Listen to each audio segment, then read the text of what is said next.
네, 안녕하세요. 책 속에서 나를 만나는 시간입니다. 오늘은 한가로운 토요일인데요. 토요일에 이렇게 여유 있게 집에서 이렇게 쉴 수가 있어서 너무너무 행복합니다. 예전에는 주말에도 이렇게 일을 하고 뭐 아침에 뭐 9시에 나가서 뭐 저녁 때 9시까지도 막 12시간씩 막 일하고 그랬었는데 어떻게 그렇게 일을 했었나 싶어요, 요즘에는. 그러니까 사람은 그 적응의 동물인 것 같아요. 또 편하게 지내면 계속 이렇게 편하게 지내고 싶고, 그래서 요즘에는 좀, 여유가 생겨서 굉장히 좋아요. 오늘 제가 소개해 드리려고 하는 책은요, 장문정님의 팔지 마라, 사게 하라 라는 책을 갖고 나왔습니다. 이 책은 이제 세일즈 하시는 분이나 이런 마케터들, 이런 분들한테 굉장히 도움이 될 만한 책입니다. 상품에 혼을 불어넣는 남자, 설득 심리 언어의 마술사, CJ 오쇼핑의 간판 쇼호스트로 맹활약했던 장문정이 말하는 고객 끌어당김의 법칙, 끊임없이 고객의 마음을 읽고 반응해야 하는 설득의 최전선, 치열한 마케팅 전쟁터에서 오랫동안 쌓아온 장문정식 영업 전술이 담겨 있습니다. 저자 특유의 공격적이고 군더더기 없는 설명으로 마케팅과 세일즈의 핵심을 통쾌하게 파헤치는 책인데요. 고객의 필요와 욕구를 적절한 타이밍에 자극하고 결국에는 고객이 스스로 선택하게 만드는 기술, 상품의 장점을 간명하고 효과적인 언어로 전달하는 법칙, 고객과의 관계를 탄탄한 신뢰로 유지하기 위한 마케터들의 덕목, 더 나아가 고객에게 부족한 2%까지 채워주는 능력까지. 이 책은 마케팅 현장에서 단순히 살아남는 것이 아니라 뛰어난 실력자가 되기 위해 반드시 습득하고 실천해야 하는 소중한 노하우를 알려줍니다. 2011년 5월 8일 CJ 오쇼핑 채널에서 믿기 힘든 일이 벌어졌다고 하는데요.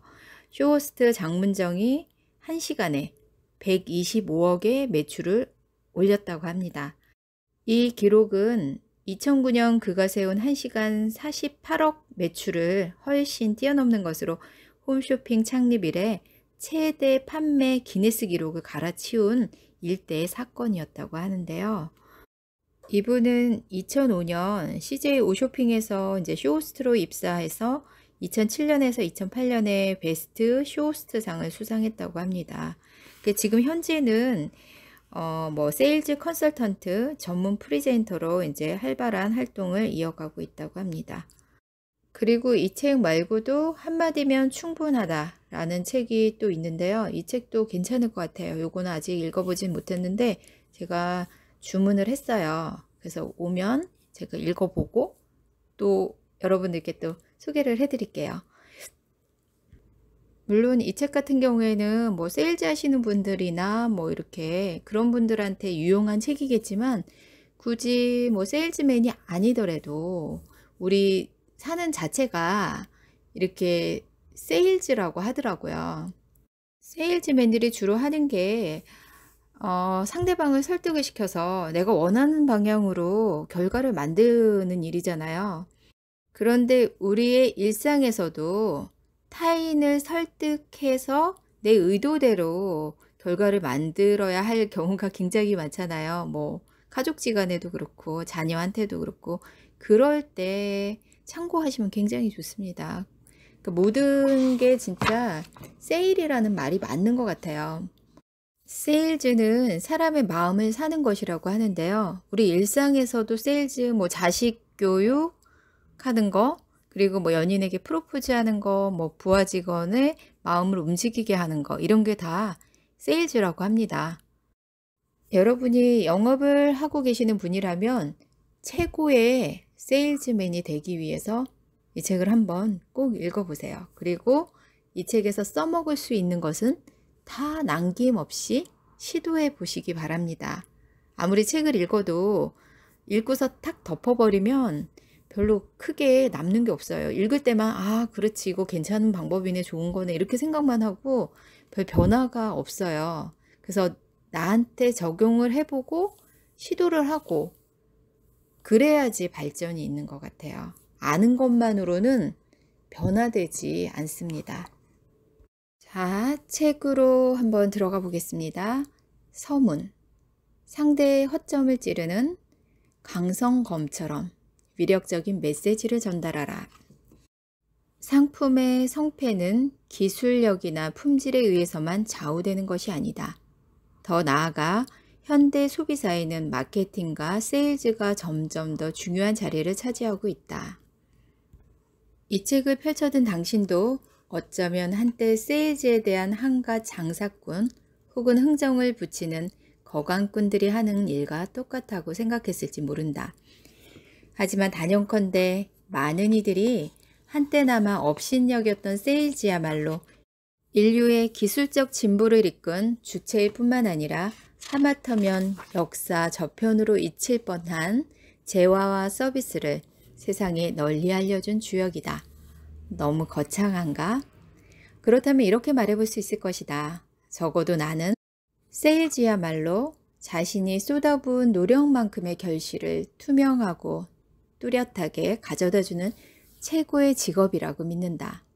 하지만 쏟아부은 노력만큼의 결과를 정직하게 안겨준다고 해서 세일즈를 단순한 기술로 치부해버리면 곤란하다.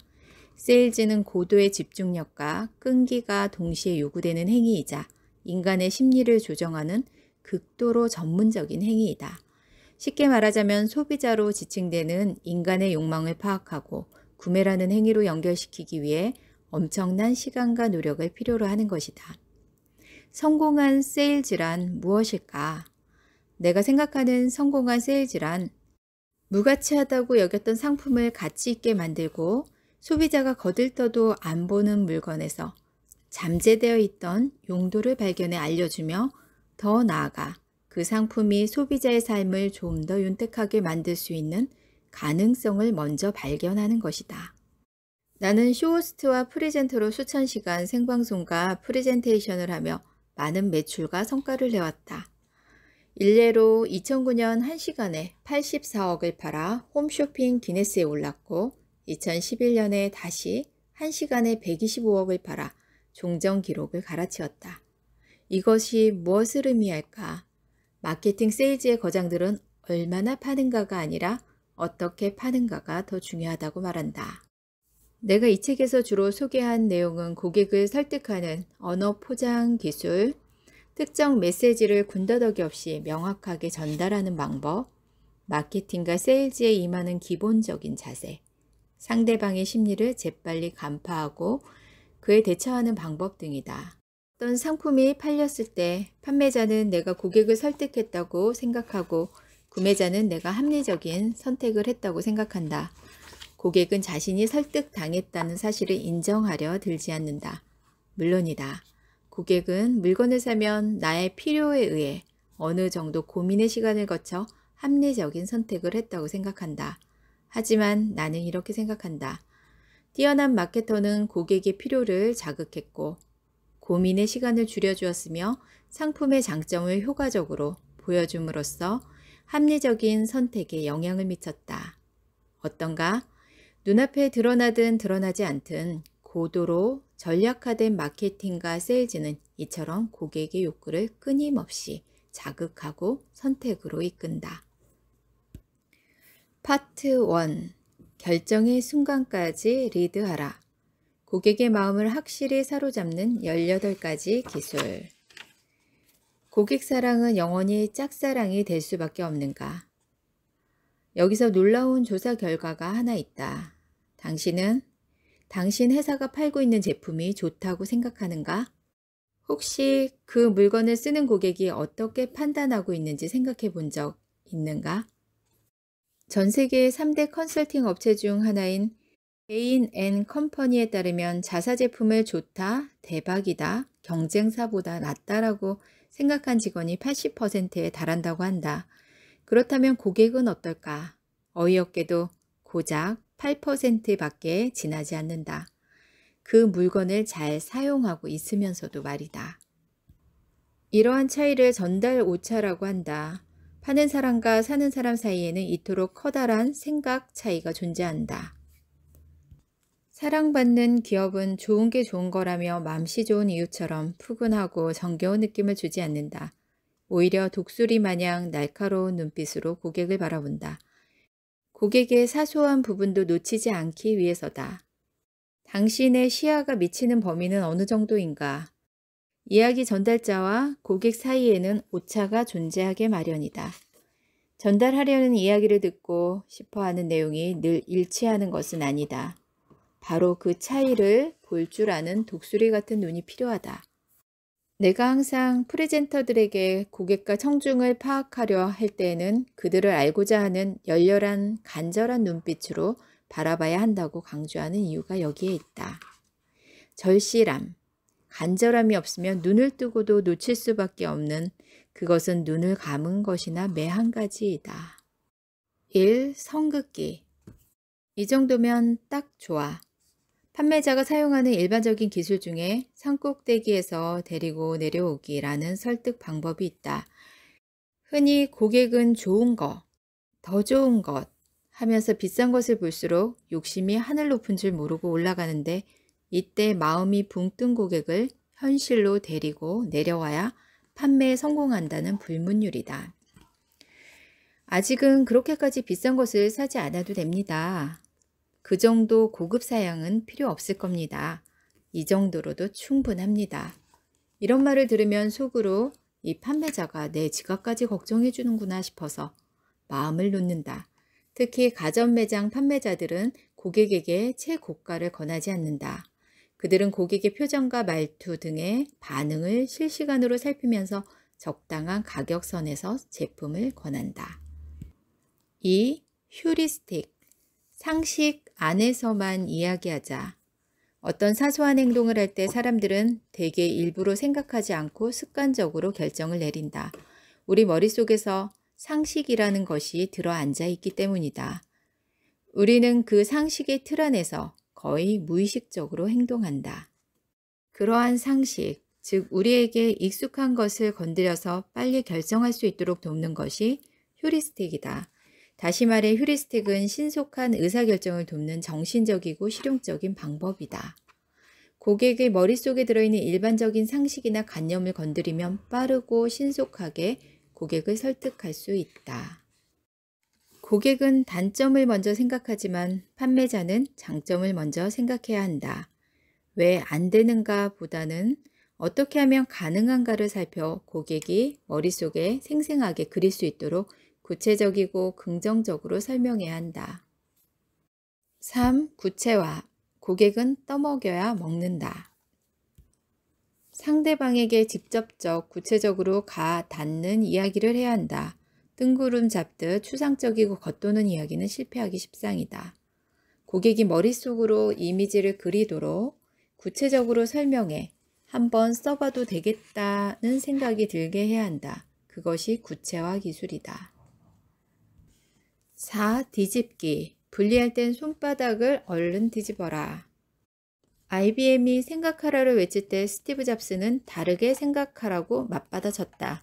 알고 보면 다르다는 것은 그리 거창한 게 아니다. 그저 생각을 약간 비틀기만 하면 된다. 사물의 속성은 손바닥과 손등처럼 서로 반대되는 두 가지 기질을 지닌다. 평소에 하나의 사물과 가치를 두고 그 양면의 속성을 분석하는 연습을 하면 큰 도움을 받는다. 똑같은 날씨를 두고 누구는 덥다고 하고 누구는 따뜻하고 말할 수 있다. 똑같은 얼음물도 차갑다와 시원하다로 표현이 나뉜다.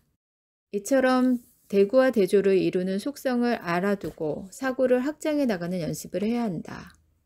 이처럼 사물의 속성은 언제든지 뒤집힐 수 있다. 평소에 양면의 속성을 잘 비교하는 습관을 들이면 뒤집기 기술을 쉽게 발휘할 수 있다.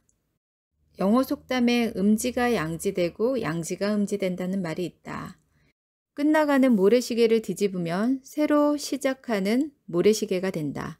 이처럼 뒤집으면 상황과 속성은 마법처럼 순식간에 바뀐다. 이 말은 이제 단점이 장점이 될 수가 있고 장점도 보는 관점에 따라는 단점이 될 수 있다는 그 얘기를 말하는 겁니다. 8. 매도하기. 악당이 없으면 주인공도 없다. 여기서는 이제 방송의 한 사례를 제가 한번 이렇게 보여드리겠는데요. 나는 방송에서 홍삼을 자주 소개하는데 무이자를 이용하면 한 달 부담 금액이 13,000원 정도다. 그때 고객에게 연속적으로 묻는다. 그 돈이면 네일 아트를 한번 받을 수 있습니다. 어차피 깎아버릴 손톱에 돈을 쓰시겠습니까? 아니면 그 돈을 고객님이 한 달 동안 매일 홍삼을 먹는데 쓰시겠습니까? 그 돈으로 둘이 커피숍에서 커피 한 잔을 마시는데 쓰시겠습니까? 아니면 한 달 내내 홍삼을 먹는데 쓰시겠습니까? 그 돈을 둘이 놀이공원 가서 놀다가 1시간 동안 놀이기구를 탈 수 있습니다. 둘이 영화를 보면 2시간 동안 즐거운 시간을 보낼 수 있습니다. 둘이 찜질방에서 반나절 동안 땀을 뺄 수 있습니다. 아니면 그 돈으로 평생 함께할 고객님의 몸 건강을 위해 한 달 내내 홍삼을 마실 수 있습니다. 그 돈을 아껴서 저축할 수도 있습니다. 그러나 현금 인출기에 돈은 언제든지 뺐으면 더 이상 내 돈이 아닙니다. 그러나 고객님의 몸에 저축한 건강식품은 영원히 고객님의 것입니다. 그 돈이면 안주 한 접시 값입니다. 그 돈으로 술만 더 먹게 만드는 안주 값으로 쓰시겠습니까? 아니면 안주 한 번 덜 먹고 한 달 동안 내 몸을 위해 홍삼을 마시겠습니까? 커피 2잔 마실래? 홍삼 한 달 내내 마실래? 라는 논리에 고객들은 보통 후자를 선택한다. 물론 커피를 마시는 것은 죄가 아니다. 그동안 잘 마셔오지 않았던가. 하지만 커피를 홍삼에 비교하는 순간 커피값은 졸지에 죄책감을 뒤집어 쓴다. 죄 없는 커피를 강하게 매도하는 순간 내가 주장하는 홍삼의 가치는 올라간다. 단 매도하기 기술을 사용할 때는 몇 가지 원칙을 지켜야 한다. 우선 폄하의 정도가 적당해서는 안 된다. 비교 대상을 강하게 깎아내려야 내 상품, 내 주장이 상대적으로 돋보인다. 언어 포장 기술. 언어도 전할 때는 선물이다. 우리가 누군가에게 선물을 줄 때는 이렇게 예쁘게 포장을 하죠. 정성스럽게. 그래야 이제 받는 사람도 기분이 좋잖아요. 그냥 아무데나 뭐 신문지 같은 데다 뭐 둘둘둘둘 말아서 주면 받는 사람이 내용물이 뭐든 간에 별로 기분이 안 좋잖아요. 그렇듯이 아무리 한 번 주고받고 많은 선물이라 해도 이처럼 이렇게 대충 주는 사람은 드물잖아요. 그래서 선물을 줄 때는 되게 정성을 들여 이렇게 포장을 하는데 하물며 고객에게 전하는 정성 어린 말은 더욱더 포장을 해야 하지 않을까. 이것이 소위 언어 포장 기술이다. 여기서 언어를 포장하라는 건 뭐 가장되거나 뭐 허위적으로 부풀려서 얘기하라는 것은 아니고요. 순화된 언어로 그리고 부정적인 어감이 아니라 긍정적인 어감으로 얘기하라는 겁니다. 부정적 어감이나 치명적 약점을 드러내는 순간 칼자루는 상대방에게 넘어간다. 보거요리집 문 앞에 우리 보거에는 독이 없습니다 라고 써놓으면 드나드는 손님의 기분이 어떻겠는가. 언어 포장은 이처럼 부정적인 단어와 표현을 사용하지 않는 것은 물론 이런 말을 가급적 긍정적인 단어나 순화한 말로 바꾸는 일이다. 가령 악플을 달지 마세요 보다는 선플을 달아주세요. 인상을 찌푸리지 마세요 보다는 환하게 웃어보세요가 낫다. 언젠가 신림동을 지나다가 눈길을 확 잡아끄는 치킨집 간판을 발견했다. 조류 독감으로부터 안전한 닭만 사용. 그 집 손님들은 아마도 잊고 지냈던 아니 잊고 싶었던 조류 독감을 한번 상기하며 닭을 뜯었으리라. 부정적 어감과 약점을 밝히는 말실수를 언어적 자살이라고 부른다. 자신을 제대로 포장할 줄 아는 사람은 다른 사람에게 확신을 준다. 많은 사람들이 마구잡이로 사용하는 단어 중 하나가 뭐뭐인 것 같다라는 말이다. 예를 들어 세종대왕이 훌륭한 분인 것 같아요 라는 식이다. 아니 그럼 세종대왕이 훌륭하지 않은 사람일 수도 있다라는 말인가? 이것은 자기 주장에 책임지기 싫어 비겁하게 행동하는 책임 회피식의 표현이다. 재미가 있으면 그냥 재미있다라고 표현하면 된다. 뭐뭐인 것 같다는 내일 비가 올 것 같다처럼 불확실한 미래 가정형에나 사용하는 어휘이다. 저도 이런 말 많이 쓰는 것 같아요. 뭐, 맛있는 것 같아, 재밌는 것 같아, 뭐 같아. 이런 식의 표현을 지금 생각해 보니까 꽤 많이 쓰고 있네요. 그 앞으로 쓰지 말아야 되겠습니다. 사례와 은쟁반 위에 금사과를 올려놓아라. 설득에 강한 사람은 사례를 드는데 능숙하다. 사례를 드는 것은 매우 중요한 문제다. 설득에서 현격한 실력의 차이는 사례를 자유자재로 사용할 줄 아는가에서 드러난다. 유능한 연사일수록 적절한 순간에 사례를 감칠맛 나게 사용한다. 뜬구름 잡는 얘기로 수면제를 퍼뜨리면서 듣는 사람을 고문하지 않고 생생한 사례로 호기심을 자아내야 한다.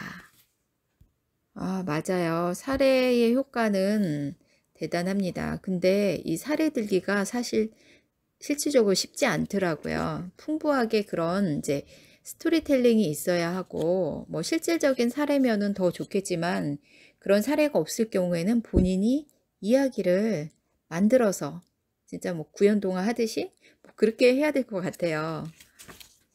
사례를 드는 4가지 방법이 있는데, 친숙한 상황에서 뽑아낸 사례를 사용한다. 쉽고 친숙한 사례는 많은 설명이 필요 없다. 유식해 보이는 특별한 사례를 찾지 마라. 어려우면 오히려 독이 된다. 직유를 사용한다. 누구나 쉽게 표현할 수 있는 평범한 표현이 직유다. 직유는 뭐뭐처럼 뭐뭐같이 뭐뭐듯이 같은 조사를 쓰면 친숙한 대상을 빗대 표현하는 방식이다. 직유를 사용한 대표적인 광고 카피로 다음과 같은 것이 있다. 영화처럼 사는 여자, 재료를 고를 땐 시어머니처럼, 만들 땐 친정어머니처럼, 산소 같은 여자, 기타 등등 이런 게 있다고 합니다. 또 은유와 비유를 사용하라고 합니다. 예를 들면 리듬을 마신다, 데킬라 광고가 있다고 하네요. 내 공부방은 밤에도 태양이 떠오른다. 삼성전자 스탠드. 겨울 입술에 시가 흐른다. 주말엔 바람이 된다. 위크엔드 광고의 카피입니다. 사례를 들면 듣는 사람의 마음을 사로잡을 수 있다. 어린아이도 이해할 수 있을 정도로 쉬운 표현을 써야 한다. 귀로만 들은 것을 눈으로 그려보는 것은 물론 머릿속으로 자유롭게 영상을 떠올리게 한다. 잘 선택하는 예는 음쟁반 위에 올려놓은 금사과와도 같다. 암보험 판매하면서 쓴 멘트가 여기에 사례로 나와 있네요. 지금 고객님 지갑에 10,000원은 앞으로 생길 수많은 암 치료를 하는 비용을 마련하게 해줍니다. 그렇지만 암에 걸리는 고객님 지갑에 10,000원은 병원에 오고 가는 택시비밖에 더 되겠습니까? 교환 가치를 활용하는 설득 기법은 아무 도움도 안 되는 돈이 낭비하는 꼴이라는 논리이다. 통계 기술, 숫자로 말한다. 사람들은 통계를 인용하며 무한 신뢰를 보낸다. 한 번은 보험회사에서 강연을 하던 중 암 환자가 많다는 점을 강조하기 위해 택시 통계를 예로 들었다. 여러분, 오늘은 하루 동안 몇 대의 택시를 보셨습니까? 강남역에서 5분만 서 있어도 약 100대의 택시를 볼 수 있을 겁니다.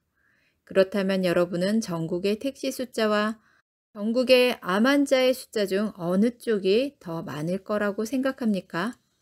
놀랍게도 암 환자가 전국의 택시 숫자보다 3배나 많습니다. 전국의 택시 숫자는 25만 대지만 전국의 암 환자는 2011년 현재 75만 명이나 됩니다. 여러분이 오늘 100대의 택시를 봤다면 돌아다니는 300명의 암 환자를 본 셈입니다. 단지 암은 몸속에 있기에 겉으로 드러나지 않을 뿐입니다. 우리는 암이 만연한 세상에 살고 있습니다. 이야기만큼 힘센 도구는 없다. 스토리텔링은 기억에 깊은 영향을 미친다. 이제 내가 상품에 이야기를 담으면 당신은 그 다음부터 그것을 볼 때마다 그 물건의 특별함을 떠올릴 것이다. 간결성, 짧고 신속하게 말의 군살을 빼라. 자고로 메시지는 짧고 신속해야 한다. 메시지는 듣고 나서 곰곰이 생각해야 이해할 수 있는 것이어서는 안 된다. 말하는 대로 곧장 고객의 귀에 쏙쏙 들어가야 한다. 그런 메시지만 살아남기 때문이다. 문장을 자른다. 문장은 가급적이면 짧은 것이 좋다. 문장이 길면 귀에 들리지도 않고 집중력이 떨어지면서 산만해진다. 따라서 장문은 단문으로 바꿔야 한다. 중문과 복문은 가능한 피하고 복잡한 문장은 가감히 잘라낸다. 냉면집에 가면 긴 냉면을 끊어서 먹으라고 가위를 준다. 우리의 메시지도 냉면을 자르듯 잘라야 한다. 그래야 사람들이 잘 먹을 수 있다. 말의 군살을 빼라. 간결성을 중시한 광고 카피로는 시동 뚝, 걱정 뚝, 때가 쏙, 빨래 끝, 감기 뚝, 위장병 잡혔어, 각질 한판 등이 있다. 평이성. 초등학교 5학년에게 말하듯 하라. 열심히 말하는 것은 중요치 않다. 어디까지나 듣는 사람의 귀에 꽂혀야 한다. 열심히 땀 빼며 떠들었는데 상대방이 돌아서서 근데 쟤 뭐랬니? 했던 경험은 나뿐만 아니라 당신에게도 있을 것이다. 이건 마치 페달을 힘차게 밟았지만 자전거에 거꾸로 앉은 탓에 앞으로 나아가지 못하고 제자리에 서 있는 꼴이다. 상대방의 언어로 말한다. 중요하고도 충격적인 사실은 우리가 하는 말을 상대방이 거의 알아듣지 못한다는 점이다. 1990년 스탠퍼드 대학에서 심리학 박사학위를 딴 엘리자베스 뉴턴의 실험에 따르면 듣는 사람은 말하는 사람의 말을 실제로 20분의 1밖에 알아듣지 못한다고 한다. 수년 전 홈쇼핑에서 보험 상품과 관련해 설문조사를 했는데 놀랍게도 고객의 30%가 보험료와 보험금의 차이조차 구별하지 못했다. 많은 사람들이 마치 시골 노인에게 설명하듯 하나하나 친절하게 설명해야 알아듣는다. 알고 있는 것과 알려주는 것은 별개의 문제다. 상대방에게 익숙하지 않은 용어는 가급적 피하고 꼭 필요한 용어가 아니면 반드시 풀어서 설명해야 한다. 전에 매장을 관리할 때 나는 프로모터 직원에게 모든 기능은 초등학생도 이해할 만큼 쉽게 풀어서 설명해 주라고 당부했다. 상대방의 언어를 사용한다는 것은 단순히 쉬운 말을 쓴다는 의미가 아니다. 그것은 내 말을 듣는 상대방이 어떻게 느낄까를 사력 있게 생각하며 말하는 것을 뜻한다. 저도 한때 고객님과 같은 이유로 많이 고생했는데 이 제품이 도움이 많이 되더라고요. 지성 피부인 고객님께는 저도 지성 피부라 그 기분을 잘 압니다. 라고 상대방의 감정을 헤아린 후 상품을 설명하는 것이 공감대 형성에 효과적이다. 이 경우 당연히 설득 효과가 높다. 말로 사람들의 마음을 잡아 끌려면 듣기 쉽고 편안한 말을 써야 한다. 핵심만 단순하게 전달하라. 인간의 뇌가 단순하게 몇 가지만 받아들이는 것처럼 요점에 격가지를 가감히 쳐내고 최소한으로 줄여라. 단순하면 오히려 더 많은 메시지를 전달할 수 있다. 어린 왕자의 저자 생텍쥐베리는 완벽함이란 더 이상 추가할 것이 없을 때가 아니라 더 이상 버릴 것이 없을 때라고 말했다. 메시지를 채 걸러라. 요 정도로만 읽어드리고 마무리하겠습니다. 내용이 많은데 이걸 제가 다 소개해드릴 수는 없고 직접 이렇게 보셔야 하고 또 보신다고 또 되는 거는 아니고 이거를 내가 정말 여기에 남김없이 시도해 보는 것밖에 없는 것 같아요. 내 것으로 만드는 거. 그게 중요한 거죠. 책 속에 나오는 문구라든지 뭐 카피 그런 거를 자기한테 맞게 써먹으면 됩니다. 답은 해보는 수밖에 없어요. 머릿속에 아는 거는 아무 소용이 없습니다. 요즘 같은 시대에 엄청난 정보력을 지닌 이렇게 똑똑한 소비자를 설득하기란 결코 간단한 일이 아니죠. 설득의 최종 목표는 소비자의 생각을 바꾸는 것을 넘어서 구체적인 행동까지 끌어내는 것인데요. 여러분도 이 책에서든 어디에서건 정말 이거 괜찮은 거네? 괜찮은 생각이네? 이런 걸 보셨다면 그냥 한번 따라해 보세요. 그냥 무작정 한번 따라해 보세요. 그래서 내 것으로 만드십시오. 오늘도 좋은 하루 되세요.